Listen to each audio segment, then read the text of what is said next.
Hey guys, Chris again from ClassicVWBugs.com, and in this video I want to talk to you about your shifter. Now, I think the shifter was the first video I ever put out on YouTube when it came time to, say, changing your carpet on the interior.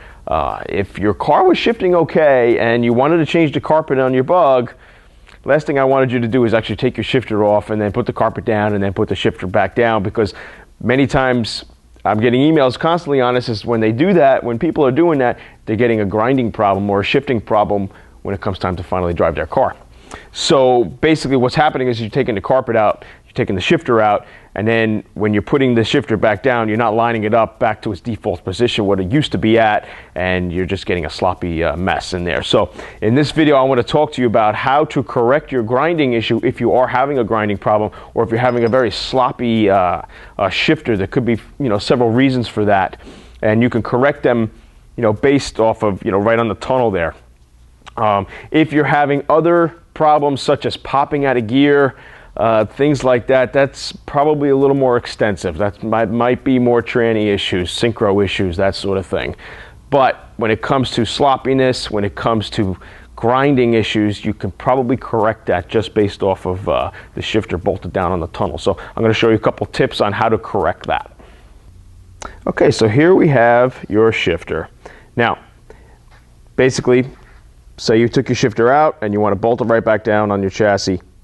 Here's the problem that many people are coming through. Number one, a lot of times there's a socket, there's a ball on the end, usually a spring as well, that's on the bottom of the shifter. That has to go into the socket on the tunnel that's inside there. And a lot of people just are not getting that ball into the socket first. So make sure you line that up right, and make sure when you have the spring on the end of the ball that the spring lays around the perimeter of this plate. If this spring is caught inside or underneath this plate, you're going to have problems. Now, the other thing is, I'm glad I brought that up, is now the plate. A lot of times people don't even have the plate under their housing here, under this. This is crucial. You must have this plate when it comes to bolting your shifter back down to the tunnel. And if you are missing this, just buy a new one. They sell new ones today. This is a real old one. The new ones today actually have two lips. And basically you'll have the big lip here on this side, and then you'll have the small lip over here. I have not had a problem using a brand new plate with the older cars, so I don't have much of an issue with that. You just got to remember how to put it down on the tunnel. You want this big lip, the long one that's raised up here, on the passenger side on the tunnel, not on the driver's side. You do that, you're going to be having issues up and down. So now that we have that corrected, you have your spring and you have your ball here on the end of the shifter. You got to make sure that's lined up correctly on top of that plate, and then that ball goes into the socket. A lot of times you're going to have to probably get some bearing grease or something, to put into the socket. Just put it on your finger, put it into the ball that's in the tunnel, and then you'll be able to probably slip this in with a little better ease, So now when it comes to, and this will actually, like, if you don't have this plate in there and you do not have the spring in correctly, this would be the reason why you have a very sloppy shifter when it's just got a wide radius of shifting, and you're wondering why it's just not going into gear. You shift to first gear, it's going into third, or you shift to fourth and it just thinks that you're in second, or vice versa.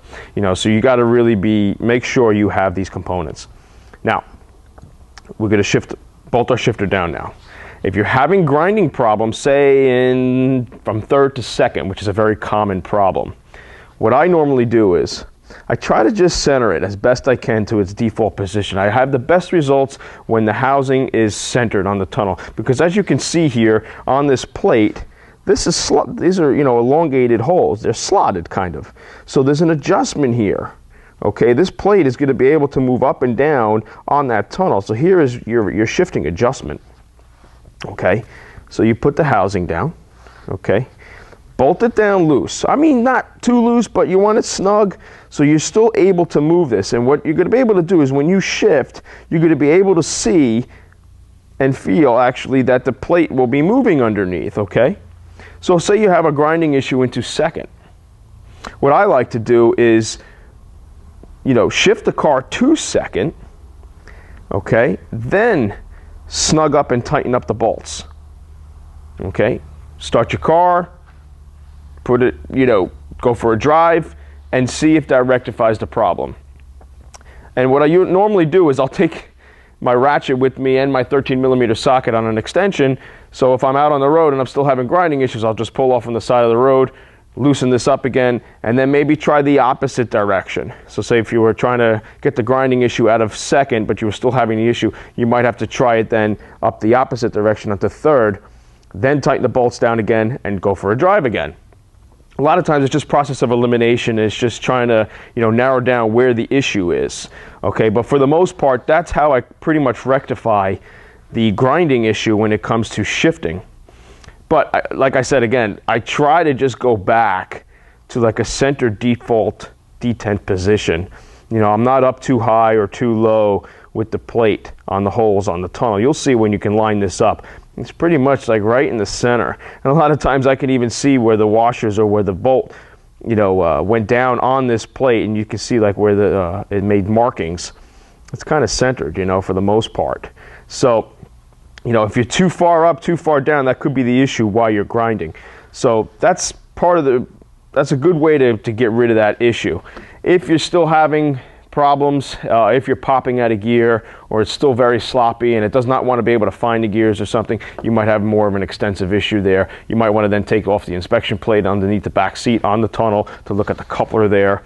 But if you're inexperienced with that sort of thing, I do recommend just taking it to a mechanic or somebody that's worked on these cars before. So, but that's something you can try on your own.